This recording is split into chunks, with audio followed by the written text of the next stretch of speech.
فأعود وأكرر السؤال: ميسي توج بالكرة الذهبية للمرة الثامنة في تاريخه، هل تعتقد أنه حسم الجدل الأزلي من الأفضل بين ميسي ومارادونا؟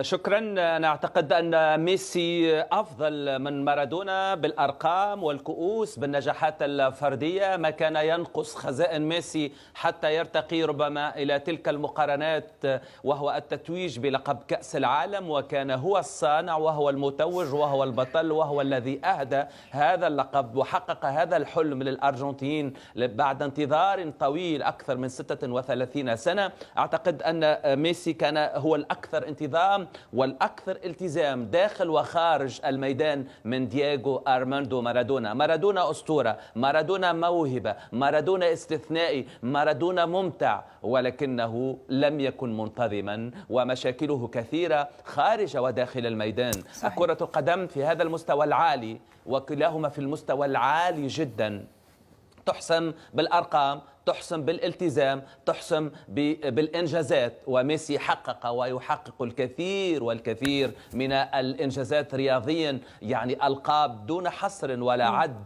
8 كرات ذهبية، هذا رقم قياسي، وأعتقد أنه سيصعب كثيرا أن يأتي يوما ما لاعبا ويحتم هذا الرقم القياسي على مستوى الانتظام في المسيرة داخل خارج الميدان. ميسي، ليونيل ميسي رجل عائلة بيتوتي، لم نسمع له مشاكل، لم يتورط في المخدرات أو المنشطات كما كان الحال مع دييغو أرماندو مارادونا، وبالتالي ميسي يمكن أن تقديمه نموذج يحتذى به يعني للاعب كرة القدم. ميسي ممتع جدا، ميسي كانت له وله القدرة على الانتظام في العطاء الغزير والعطاء الوافر في أعلى المستويات، كان ممتعا جدا. ميسي لم يكن كمارادونا الذي يقدم صحيح لمحات، وقدم لمحات كثيرة وكتب تاريخا للأرجنتين وكتب تاريخا لنابولي في إيطاليا، ولكنه بحساب الزمن كان قصير العطاء وكان قليل الانتظام. وبالتالي بالنسبة لي ميسي كتب السطر الأخير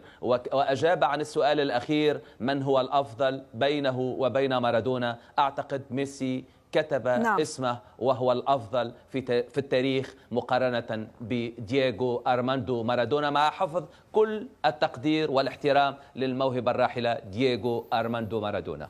هل تتفق مع عبد السلام؟